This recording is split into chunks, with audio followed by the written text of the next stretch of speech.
할렐루야. 네, 오늘도 우리 수요 예배 가운데 나오신 우리 성도 여러분 한 분 한 분 우리 주님의 이름으로 축복합니다. 네, 아멘. 네, 아멘. 네, 이 시간 옆에 계신 분에게 이렇게 한번 인사해 보겠습니다. 잘 될 겁니다. 네, 다시 한번 인사하겠습니다. 또 잘 될 겁니다. 네, 아멘.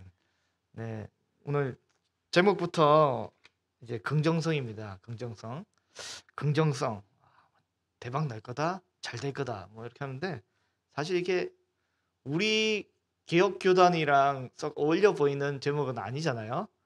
왜 이 긍정성을 잡았냐면 하나님의 성품으로 우리가 이 긍정성을 가지고 또 하나님의 성품으로 긍정성을 회복해야 되는데 이 긍정성에 대해서 한번 깊이 성경적인 긍정성을 한번 바라보도록 하겠습니다.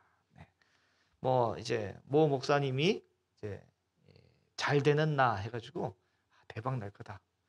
무조건 잘 될 거다. 뭐 이렇게 하면서 이제 뭐 이렇게 하고 이제 비슷한 종교가 우리 정치인과 융합될 수 있잖아요. 내 눈을 바라봐. 너는 뭐 잘 되고 내 눈을 바라봐. Right now 이렇게 이제 하는 뭐예요 그게 수준 낮은 그 정도 수준의 내용이 기독교 사회에서 이게 뭐 강단에서 벌어지고 그게 굉장히 권위 있어 보이 인기 있어 보이는 뭐 조엘 오스틴인지 뭐 무슨 뭔지 뭐 되게 수치스럽고 부끄러운 줄 알아야 되는데 예. 뭐 한때 이제 조엘 오스틴 이런 분들이 이제 미국의 이제 거물급 목사님들한테 꾸중을 많이 들었습니다.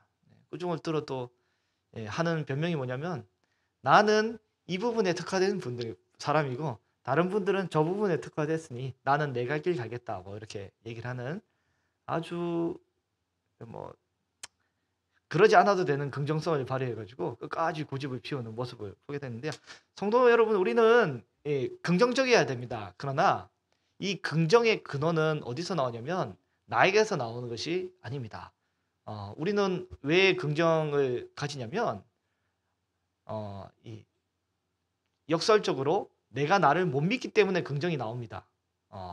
이 개혁주의 교단에서 구원의 확신은 어디서 나오는지 아십니까?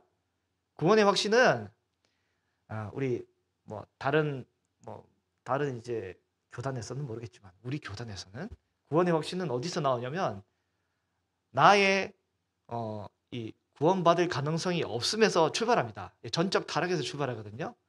다른 데서는 이 복음을 잘못 이해해가지고 믿음을 어떤 신뢰의 수치로 해석을 합니다.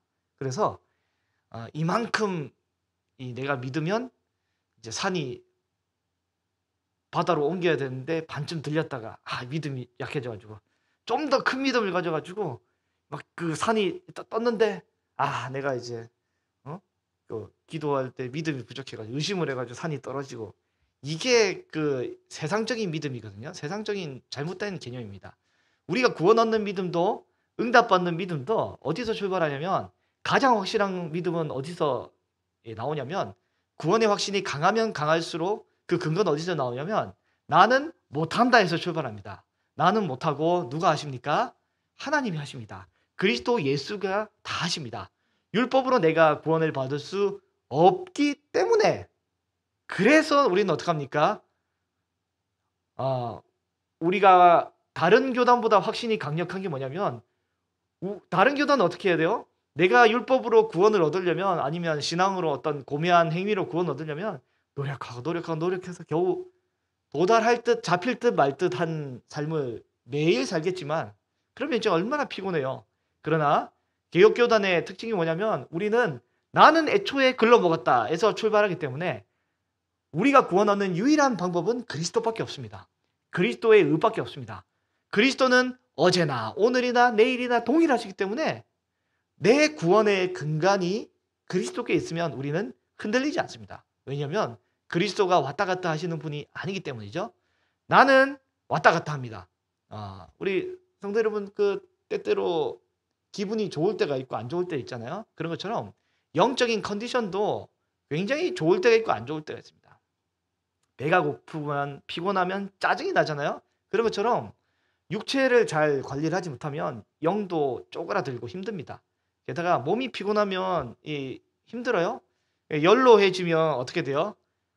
이 뭐 그 기억력도 가물가물해지면 나중에 내 이름도 기억이 안 나고 또 내 과거에 뭐 사도신경을 못 외우고 복음의 핵심을 내가 못 외우는데 그럼 구원이 있다가 내 기억과 함께 사라지는 겁니까? 아니죠. 그런 게 아닙니다. 이게 구원은 그런 게 아니잖아요. 우리가 구원받는 유일한 이유는 뭡니까? 그리스도 예수 때문입니다. 예수님 때문에 우리가 구원을 받는 거고 내가 기억이 가물가물한다고 우리 주님이 나를 잊어먹지 않습니다. 내가 기억이 왔다 갔다 한다고 우리 주님이 이 구원을 줬다 뺐었다 줬다 뺐었다 이렇게 안 한단 말이죠. 어, 신자가 확신을 갖고 안정감을 누리는 그 근거는 뭐냐면 그리스도입니다. 그렇기 때문에 우리는 평안함과 형통함과 안락을 누리게 되는 것입니다. 자녀를 키우는 입장에서 자녀가 이제 언제 제일 이쁩니까? 항상 이쁘지만 잘 때 제일 이쁘잖아요. 네, 잘 때 제일 이쁩니다. 근데 이제 그 까불까불하고 특별히 이제 뭐 배를 뒤집어 까면서 막 그 이제 등을 땅바닥에 대면서 뭔가를 사달라고 막 막 이렇게 막 하면 아 아버지요. 이게 아무리 그 견고한 이 사랑이 있더라도 막 잠깐 이러잖아요. 그러나 하나님의 사랑은 변함이 없고 하나님의 사랑은 늘 한결같으시기 때문에 우리는 그래서 이 구원과 그리고 기도 응답의 근간이 어디에 있냐면 하나님께 있고 예수 그리스도께 있습니다. 그렇기 때문에 우리는 긍정성을 가질 수 있게 되는 것이죠. 알람을 이제 맞추지 않고 기가 막히게 내가 새벽 이 정해놓은 시간에 기상을 한다. 이거는 이제 사실 믿을 수 없는 일입니다. 그렇기 때문에 나는 나를 못 믿기 때문에 나는 알람을 의지해서 정확한 시간에 일어나야 되잖아요. 그런 것처럼 예수 그리스도께 의지할 수 있는 우리 귀한 성도 여러분 되시기를 바랍니다. 오늘 본문에 잠깐 다룰 이 바울은 어떤 상황이냐면 감옥에 갇혔어요. 감옥에 갇혔는데 거기서 이 긍정의 메시지를 이제 나누고 있습니다. 이게 참 쉬운 일입니까? 참 어려운 일인데 힘들고 어려운 그 순간에 바울은 이 긍정의 메시지를 전파하고 있습니다. 오늘 빌립보서의 내용인데 이거를 이해하기 위해서는 빌립보서 배경을 잠시 이해를 하셔야 합니다. 빌립보라는 도시는 일반적인 도시는 아닙니다. 군사 도시입니다. 이제 알렉산더 헬라 제국을 이룩한 알렉산더가 이제 자란 그 도시인데요. 이 알렉산더의 아버지가 마케도니아라는 조그만 도시 국가의 그 이제 왕이었는데 그 이름을 따서 이 도시의 이름이 빌립보입니다. 빌립보 이렇게 필립 2세의 이름을 따서 이 빌립보였는데 나중에 이게 어떻게 도시가 로마 시대에 재건이 되냐면 이제 로마가 기원전 168년 페르시아에게서 승리한 다음에 이 빌립보의 영토를 로마의 영토로 편입을 해 갑니다. 그래서 이제 대대로 로마에 있다가 이게 그냥 작은 도시였어요. 그러다가 이 빌립보가 언제 강성해지냐면 우리 주일에 함께 나눴던 이 옥타비아누스 이제 가이사 아구스토가 전쟁에서 승리하고 난 다음에 나를 따라준 용사들을 위해서 이제 이 뭐죠 이 퇴역 군인들 이 베테랑들을 이제 이주하여서 거기에 소위 말하는 복지센터 같은 걸 만듭니다. 그래서 이 빌립보 자체는 굉장히 조그만 도시긴 하지만 작은 로마였습니다. 그래서 로마 시민권과 똑같은 혜택을 여기 빌립보에 다 주는 거예요. 왜냐하면 로마를 세운 건국 영웅들이 사는 도시이기 때문에 다 주는 거죠. 그래서 이우스 이탈리쿰이라고 해서 로마 시민과 똑같은 이 어떤 그 자격증을 줍니다. 그래서 굉장히 이분들은 나는 빌립보 시민이라는 자부심이 굉장했습니다. 그렇기 때문에 이제 바울이 이 빌립보 교인들에게 뭐라고 하냐면 빌립보서 3장 20절에 이렇게 얘기해요. 우리의 시민권은 이 땅에 있는 것이 아니라 하늘에 있다라고 하면서 우리가 이 빌립보 시민의 자부심을 가진 것을 넘어서 하늘의 시민의 자부심을 가지라라고 이야기를 하게 됩니다.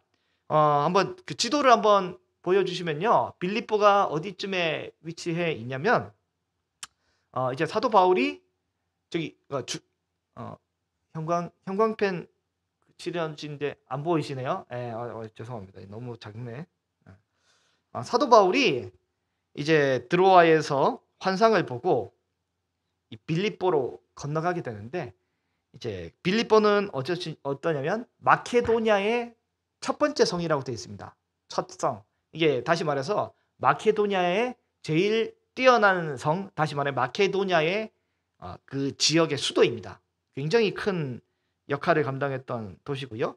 여기 바울이 건너간단 말이죠. 바울이 여기 건너간 이후에 빌립보 교회와 굉장히 밀접하고 친밀한 관계를 가지고 계속 이제 지내게 되는데 바울이 이제 사역에 어떤 이 사역에 어떤 필요한 모든 거의 경비들을 빌립보 교회에서 많이 이제 후원받아서 그렇게 생활을 하게 됩니다. 굉장히 그 바울과 함께 생활했던 귀한 교회고요. 여기서 이제 빌립보서의 핵심 메시지가 바로 빌립보서 1장 27절인데요. 1장 27절을 같이 한번 읽어볼까요?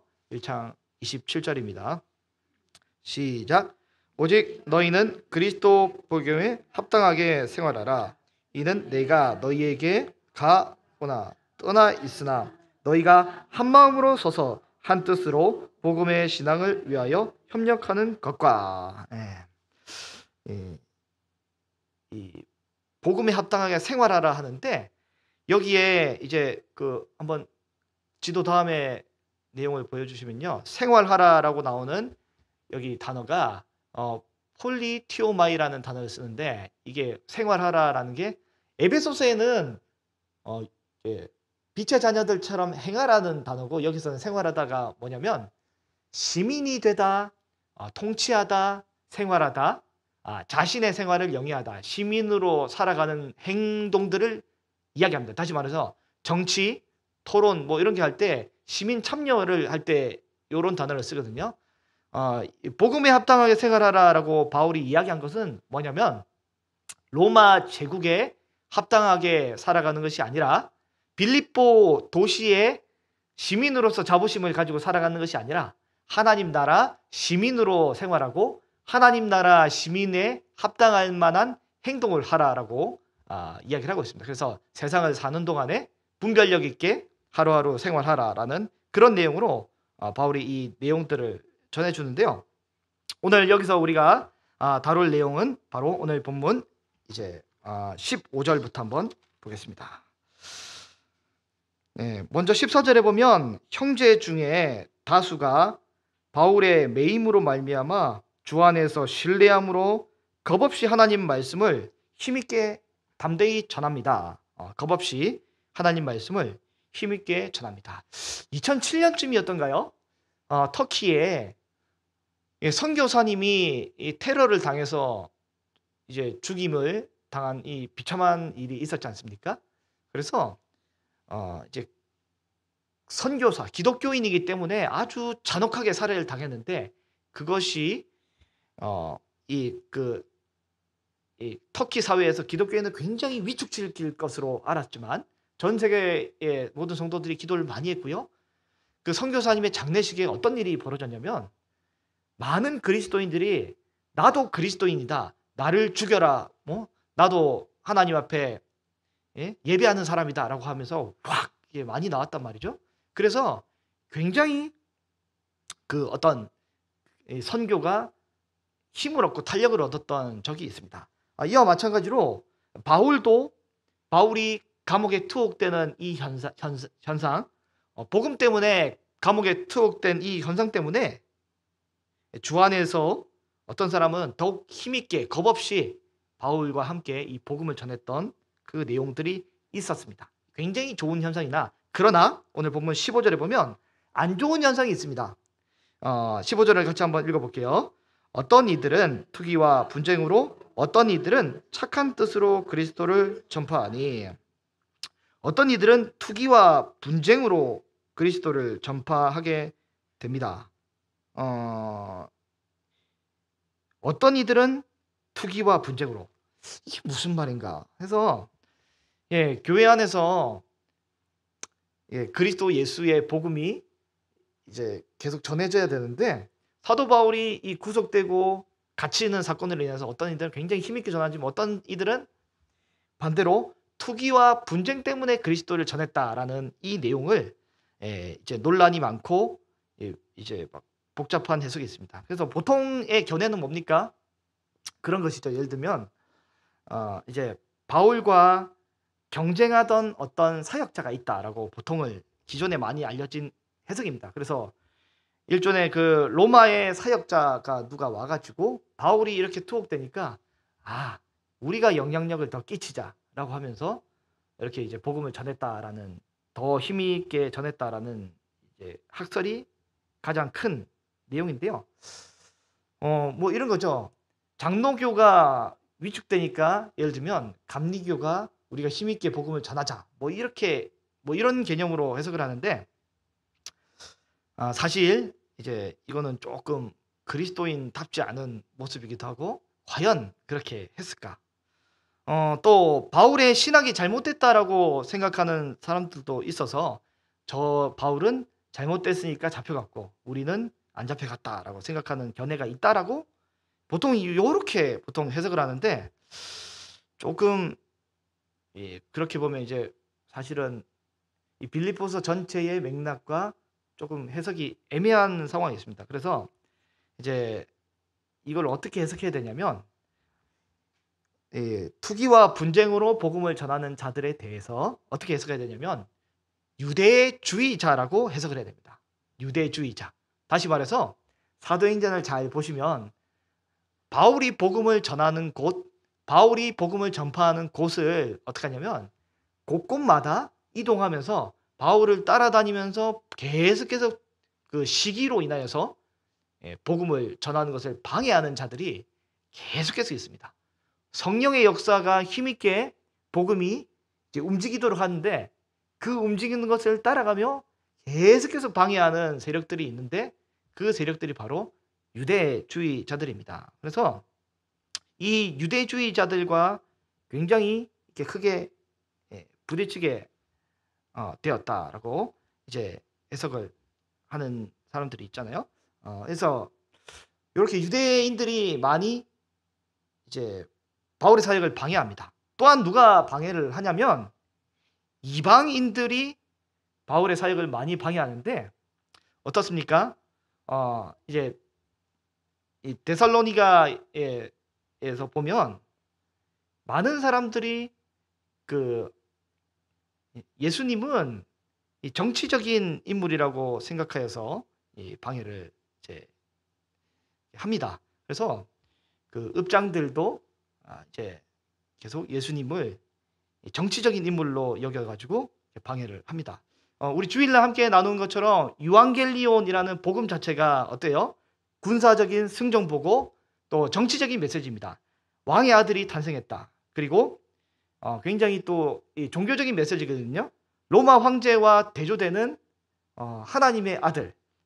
그래서 굉장히 이 복음의 내용 자체가 로마의 정부에서 듣기에는 굉장히 정치적으로 거슬리는 내용입니다. 그렇기 때문에 유대인들이 어떻게 했냐면 이 정치적인 이 내용들을 앞세워 가지고 사도행전 17장 7절에 보면 이렇게 되어 있는데요. 제가 한번 읽어드리면 다른 임금 곧 예수라 하는 이가 있다 하더이다라고 하며 데살로니가의 유대인들이 데살로니가 정치인들을 이제 자극을 시킵니다. 그래서 예수님이 다른 임금이라 한다라고 자극을 시키는 거죠. 그래서 사도행전 17장 7절을 더 보면 야손이 그들을 맞아들였고 이 사람들이 다 가이사의 명을 거역하여 말하되 다른 임금 곧 예수라 하는 이가 있다 하더이다 하면서 정치인들을 자극시켜 가지고 유대인들이 이 예수님을 다른 임금으로 어떤 이 정치적인 프레임을 씌워 가지고 넘어뜨리려고 이렇게 한 거죠.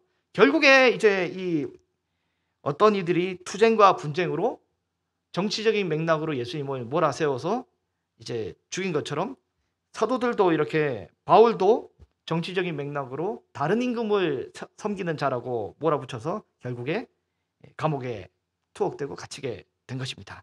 그래서 어떻게 됩니까? 예수님이 로마의 재판 안에서 여러 재판들의 속에서 결국에 어떻게 돌아가셨습니까?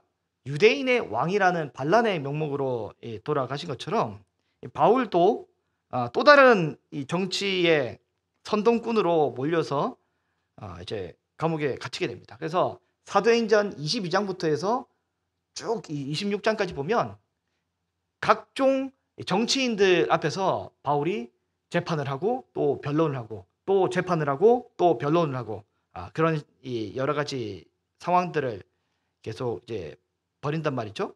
그래서 바울은 이렇게 자신의 재판을 통해서 이제 그리스도를 변호하는 내용으로 이제 변증하는 내용으로 전하게 됩니다. 16절을 보면 이들은 내가 복음을 변증하기 위하여 세우심을 받은 줄 알고 사랑으로 하나 또 17절을 보면 그들은 나의 매임에 괴로움을 더하게 할 줄 생각하여 순수하지 못하게 다툼으로 그리스도를 전한다라고 그렇게 이야기하고 있습니다. 그래서 사도 바울이 투옥됨으로 인해서 두 가지 현상이 발생하죠. 간단하게 정리하면 한쪽에는 바울이 이렇게까지 희생하는데 우리도 같이 복음을 위해 진력하자라는 쪽이 있습니다.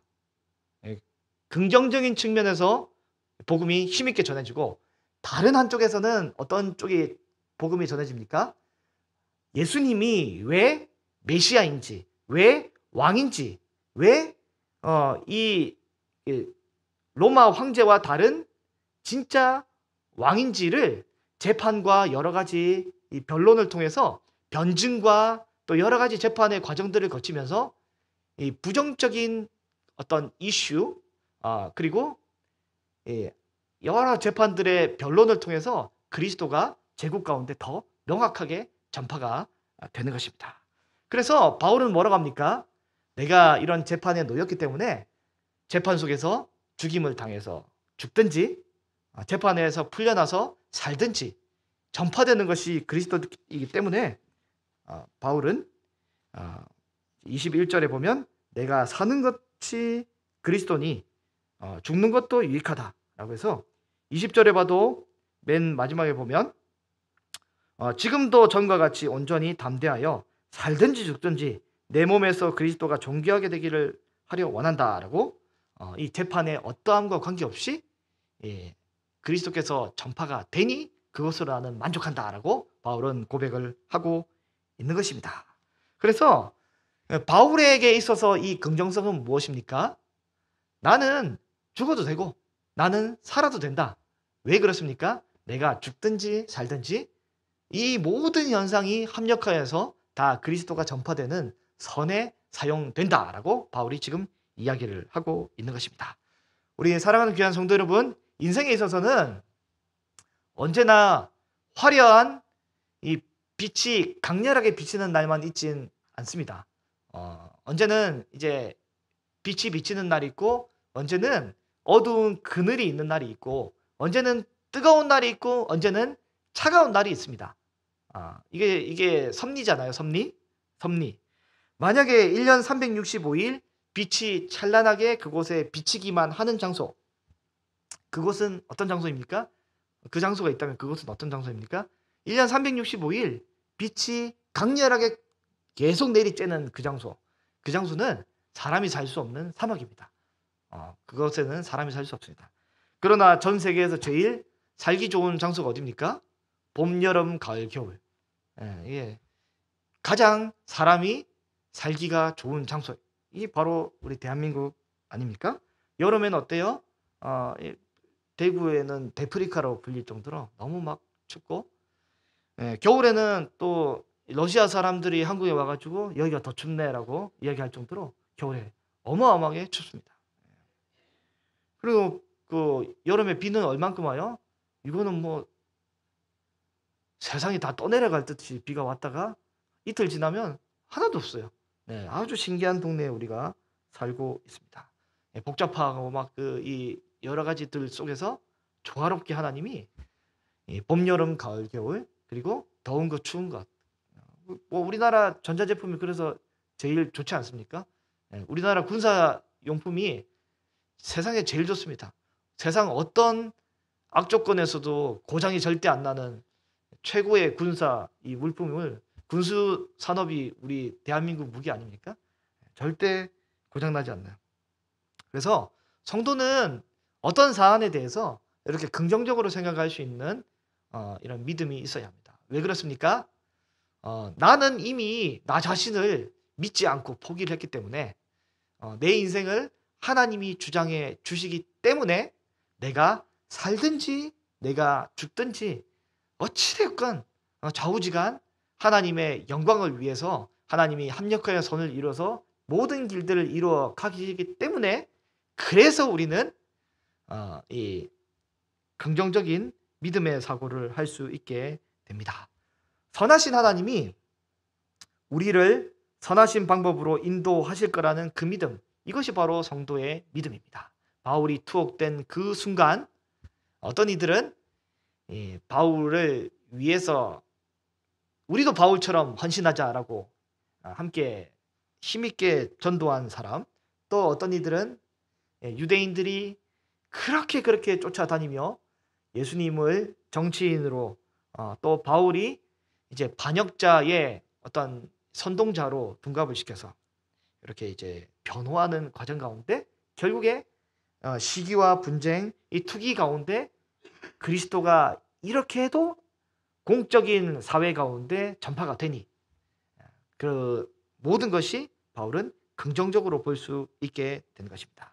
어려움을 극복하게 하는 하나님의 신실함도 중요하고, 그리고 하나님이 결국에 완성하실 그 종국의 결론이 중요하기 때문에 성도는 긍정적인 삶을 살아갈 수 있게 됩니다. 오늘 예배하는 저와 여러분이 나 때문에, 자신 때문에 어떤 긍정적인 근거를 삼지 아니하시고 오직 예수 그리스도 때문에 긍정적인 이 확신과 긍정적인 신뢰의 근거를 삼으시는 저와 여러분이 되시기를 바랍니다.